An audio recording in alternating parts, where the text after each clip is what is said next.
PSG leading the break. Gomes looking for the overlap. Alba inside. It's Messi!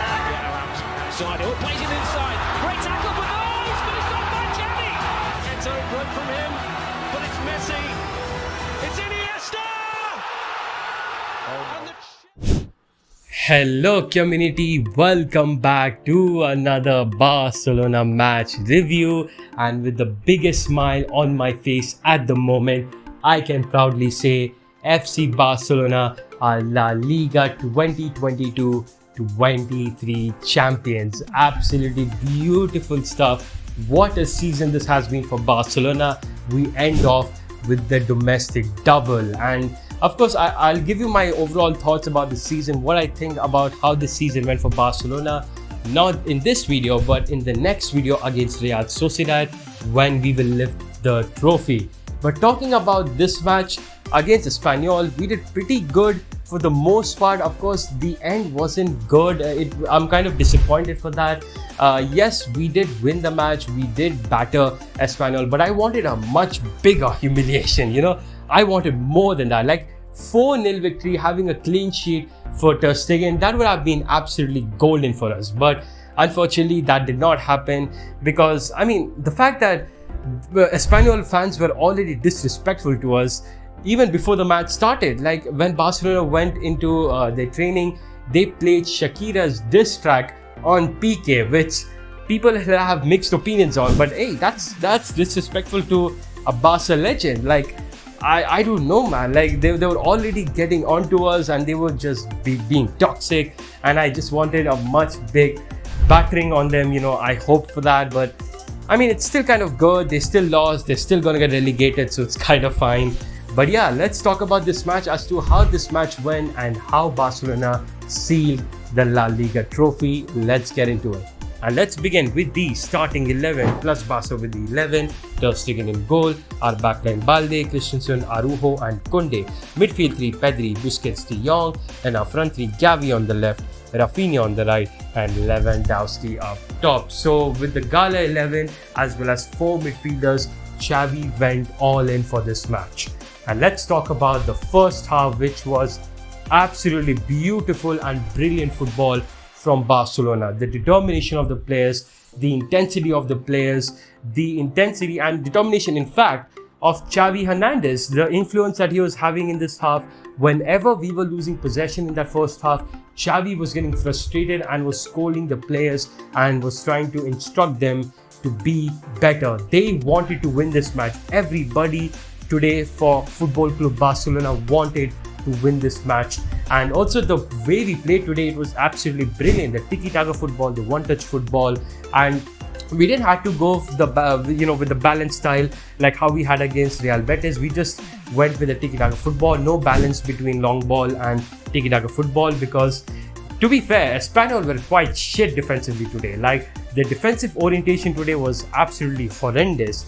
Going with 5 at the back and seeing such defensive orientation, it's kind of hilarious. It's really ironic, because the fact that the thing is that they were really getting into our bait movements. Like we were having good movements today, fluid movements today, which is really crucial when it comes to tiki-taka football, and our movements today were really working well. Like we were able to scatter the players away, scatter the defenders away towards our main offensive players, which were able to create lots of opportunities for Barcelona. And that's why in first half we were able to score 3 goals. We already killed the match in the first half itself.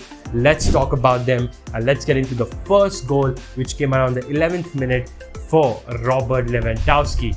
But before talking about the goal, shout outs to Araujo for that amazing ball distribution he gave to Alejandro Balde, because let's talk about this, guys. Araujo under Koeman and Araujo under Xavi, there's a big major improvement under him, and it's kind of gone under the radar as to how Araujo has improved on his ball distribution. Coolers are not really talking about that, but I have witnessed it. Araujo under Koeman was a beast, was a monster as a defender, but with his ball distribution, he was really not that well. He was kind of nervous, he was not able to distribute well. It was not that good in terms of ball distribution for him. But now under Xavi, he's still a beast. He's still a monster in the back. And also his ball distribution has improved so much. Like, this is just one instance. Like, there were 3 instances in this match, which I'll talk about 2 of them, which were directly involved to Barcelona's goals, and this was just one of them. One big example in front of you as to how he improved well, like how well he improved. Amazing through ball, long ball to Balde. Then Balde beats the Espanyol player one-on-one. He goes through and gives a very nice cross inside, a low cross towards Lewandowski, and Lewandowski hit it in, made it 1-0 for Barcelona, and he is actually leading the Pichichi race. So let's hope Lewandowski wins it. We'll have to see what happens, but incredible goal for Lewandowski and Barcelona. And just after that, we got a second goal as well around the 20th minute.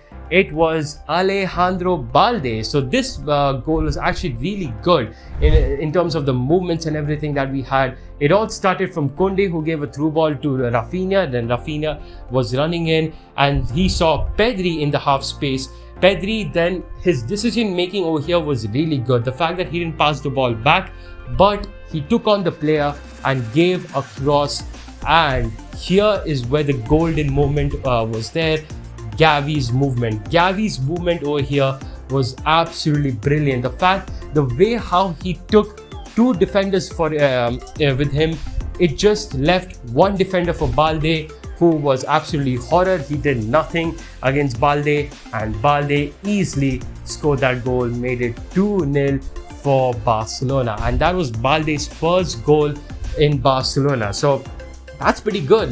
Really good stuff. The movements, the decision making of Pedri, and it was just brilliant. Like, this goal was amazing, and this is why fluid movements is so important for the tiki-taka playstyle we go with, because this is the baits that we have to give to our opponents. And again, Espanyol took it very well. They took the baits really well.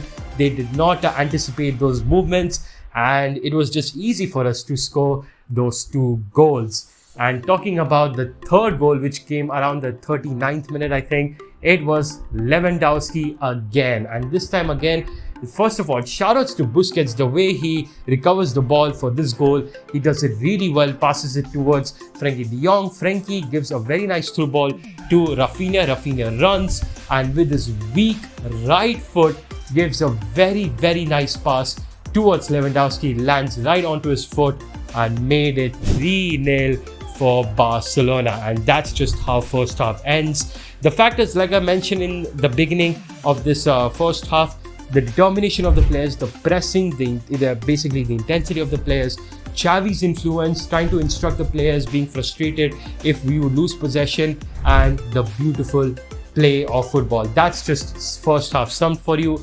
That's how we scored 3 goals. In fact, there were many couple of chances which I did not even mention in this first half. Like early on, before even the first goal, around the 5th minute, there was a very good overlapping run from Koundé, who then gave a good cut back to Pedri, but then of course Pedri missed the goal. He did not score it. There was one for Lewandowski to score. There was one for Rafinha to score. There was a couple of opportunities. We could have made it 4-0, 5-0 as well as the scoreline, but 3-0 is also amazing, and that's just how first half ends, score being 3-0. Now let's talk about the second half, where things did not go really well. I think compared to first half, we really dropped off, and it's kind of the mentality of the players, because we got relaxed. The players felt relaxed. They were like, you know what, it's 3-0, game's over. We all knew it was over, but we still should have fought, much more. We should have got 5-0, 4-0 at least, the clean sheet at least.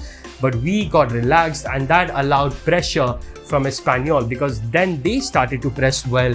They started pressing aggressively. They had a determination to win the ball, and they were really taking advantage of the poor passing that was happening between our players. The link-ups were going not that good, and we were getting pressed intensely as well, which was really causing us problems and lots of opportunities for Espanyol. However, we did indeed score the 4th goal, which again, in this goal, Araujo, ball distribution, brilliance. That's just 3 words for you. It starts from Araujo from the right hand side before, he gives an amazing long ball to Gavi. And look, this is just the second instance. There are more instances in this match. Like I said, but Gavi controlled the ball really well, and then he drived it up forward. It was a bit shithousery going on in the left-hand side, so the ball goes back to Frankie de Jong. De Jong then gives an absolute incredible long ball to Jules Koundé, who makes a brilliant run, and Jules Koundé heads it in, makes it 4-0 for Barcelona. And brilliance, it's just absolutely amazing. We got a 4th goal, and the players already, as the half started, we felt relaxed, and even now after this goal we felt even more relaxed. And well, pressure came on from Espanyol again and again, and also Xavi brought on substitutions, which this kind of proves the point as to why Pep didn't make the substitutions against Real Madrid, because of the disturbance of rhythm. And that's just exactly what happened to us as well.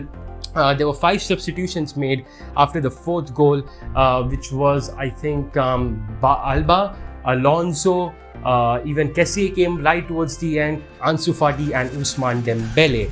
But these kind of disturbed the rhythm of our performance or of our match, because then we started giving Espanyol more opportunities for pressure, and they indeed capitalized it as they scored a goal back. And this one, it was quite incredible for Espanyol, to be fair. Like, there was an amazing through ball from an Espanyol player. Juan Puado was through. It was 1-on-1 against Ter Stegen, and yeah, he just chipped on Ter Stegen, made it 4-1 for Espanyol. And just towards the end as well, they scored the 2nd goal. There was a rebound from post, and then the ball went back to the striker of Espanyol. He scored it in. Ter Stegen couldn't save, made it 4-2 for Barcelona, well, for Espanyol. But I mean, we still get the 4 goals, we still got the match victory, and that's just how the match ends. I'm kind of disappointed as to how we just dropped the rhythm and the intensity. We just felt relaxed, and that's just how we conceded 2 goals. But hey, the best thing is we won the match, and La Liga is now of Football Club Barcelona's. Absolutely brilliant, and I love it to every single point. And yeah, that's just how we won. And also, I just checked right now, Real Madrid actually congratulated Barcelona for their victory, for winning La Liga, in fact, which is absolutely brilliant. We congratulated them for Copa del Rey, and they congratulated us back. But hey, I don't know what's going on, but yeah, I guess I'll call off dibs right at this moment. It's really amazing that we won. Thank you so much for watching this video. Hopefully you guys enjoyed. Like, share, subscribe for the support, and let's have an amazing joy next match against Real Sociedad, where we will lift the trophy. Thank you so much. I'll see you guys next time. Peace for Sabasa.